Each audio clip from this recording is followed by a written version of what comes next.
Les principales nominations pour les Césars 2026, puisque Europe 1 est partenaire de la diffusion des Césars en exclusivité en clair en direct sur Canal. Ce sera le jeudi 26 février d'ailleurs. Jeudi.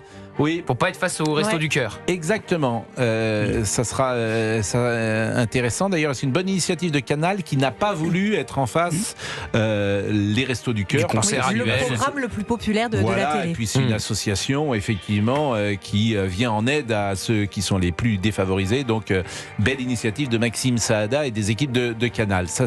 La soirée est présidée par Camille Cotin, présentée par Benjamin Laverne, formidable acteur. Camille Cotin également d'ailleurs, entouré de nombreux artistes. La 51e cérémonie des Césars se déroulera à l'Olympia.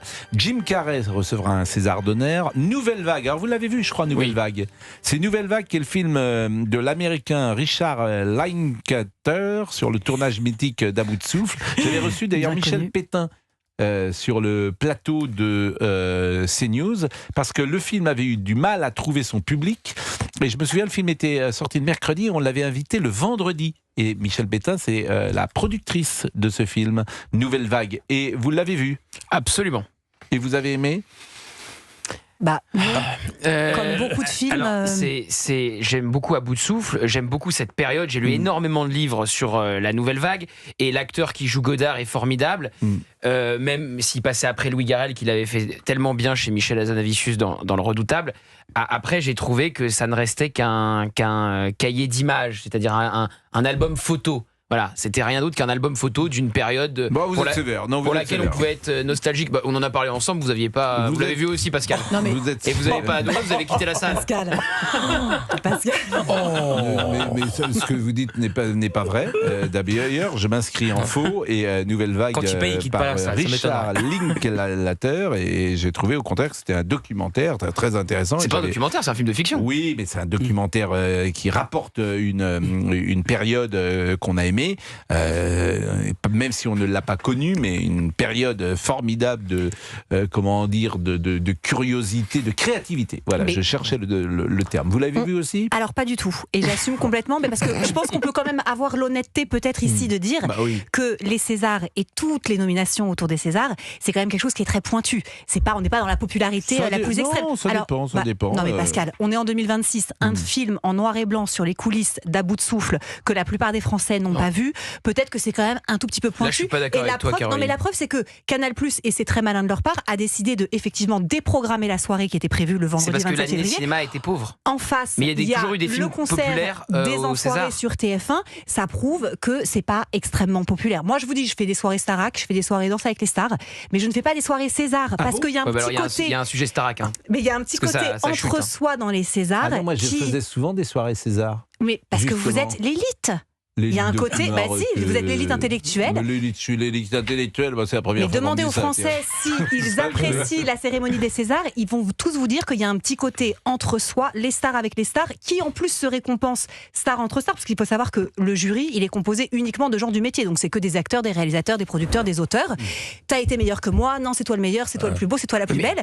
Ça peut un petit peu agacer les gens, ça n'est pas du tout populaire. Les films peuvent rencontrer à la fois les Césars et le public. Alors, le Comte de Monte Cristo était représenté au César, L'Amourouf était représenté au César l'année dernière. On sort d'une année pauvre pour le cinéma français. Et d'ailleurs, c'est très intéressant, le film qui tient la corde et qui a 10 nominations, c'est La Nouvelle Vague, il est réalisé par un Américain. Donc c'est même pas un Français qui l'a réalisé. Je suis d'accord avec toi. Et l'année dernière, Emilia Pérez, qui était le film La Révélation de 2025, c'est un très beau film et c'est magnifique. Je dis juste que c'est un peu pointu. De toute façon, c'est Dossier 137 parce que je l'ai vu. Alors pour le coup, moi j'ai bien aimé. Alors oui, mais c'est évidemment un très bon film. Mais la thèse du film, elle est vraiment, on peut la remettre en question, parce que ce sont des gens de la BRI qui se conduisent comme des cow-boys et qui tuent durant les gilets jaunes, qui blessent durant les gilets jaunes un gosse qui est pour rien.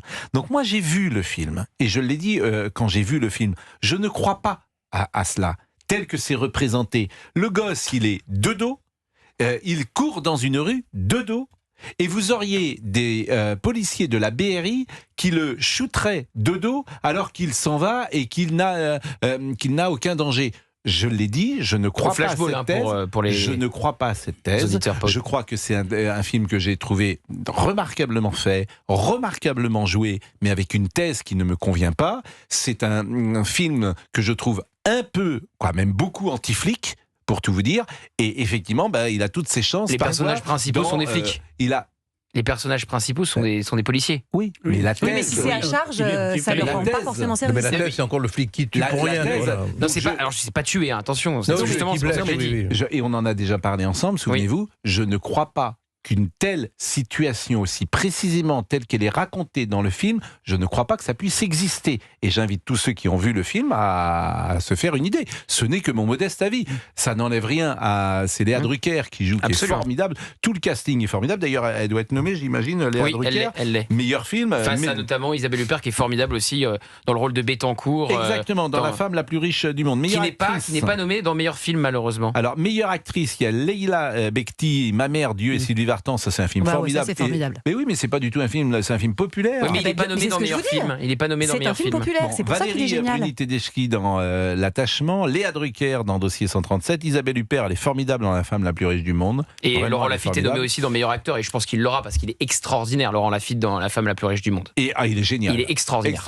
Je suis d'accord avec vous. Vous allez beaucoup au cinéma, Gérard Carreau ? Non, pas tellement. Bon, donc ce qu'on dit Mais là, par contre, finalement... je vous ai vu dans un film Ah bon ? hier soir. Dans 3-0 ? Oui, 3-0. J'ai joué que dans celui-là, donc Eh ben oui. j'ai joué qu'un film. J'ai dit, mais je le reconnais. Non, mais Gérard Carreau, vous regardez 3-0 ? J'ai regardé 3-0. C'est quand même, c'est l'info de l'année. Eh ben oui, j'ai regardé 3-0. Et ça passait tout sur quoi, d'un coup, je 3-0? vois un fringant jeune homme. Mais je dis, mais c'est pas possible, c'est Pascal. Eh ben oui, c'était Pascal. J'ai attendu le générique pour être sûr. Je jouais mon propre rôle. Mais 3-0, c'est sorti il y a longtemps. C'est sorti il y a 25 ans. C'est 2002, je crois. J'ai regardé à la fin. C'était l'ancien pro. Le générique. J'étais à ce moment-là journaliste à TF1. Je dis bonjour à Jean-Pierre Papin, je crois. Je crois que c'est ça. J'ai un rôle assez fort. Il y a un acteur qui vous joue dans la série sur tapis. Sur le terrain après la finale et où il décroche la Ligue des Champions. Il y a un acteur qui joue, ça dure quelques secondes. J'avais pas été nommé pour les Césars cette année-là. J'avais regretté d'ailleurs. C'est une prestation qu'il n'avait pas. L'Académie, comme on dit, n'avait pas retenu cette prestation. Elle avait boudé son plaisir. Ouais. Bon, je vous remercie beaucoup pour cet échange sur des films que personne n'a vus. Là, vous êtes dur. Vous pouvez pas dire ça pour les Césars, mais non. Non, mais que personne n'a vu autour de la table. Moi, je vais beaucoup au cinéma, donc j'adore Jade Balibar, par exemple, dans Nino. Vous avez vu Nino ? Non, j'ai pas vu Nino. Vous avez vu Partir un jour de Dominique Blanc ? C'est génial. Oui. Avec Juliette Armanet et Monsieur Bouillon. Extraordinaire acteur, Bastien Bouillon. Swan Arlo, par exemple, L'Inconnu de la Grande Arche, c'est un très très bon film, L'Inconnu de la Grande Arche. Michel Faux est nommé aussi pour le rôle de Mitterrand. Ils sont meilleurs acteurs dans un second rôle, ils sont 3. Swan Arlo, Xavier Dolan, Michel Faux, Pierre Lotin et... Très très bon acteur, Pierre Lotin aussi.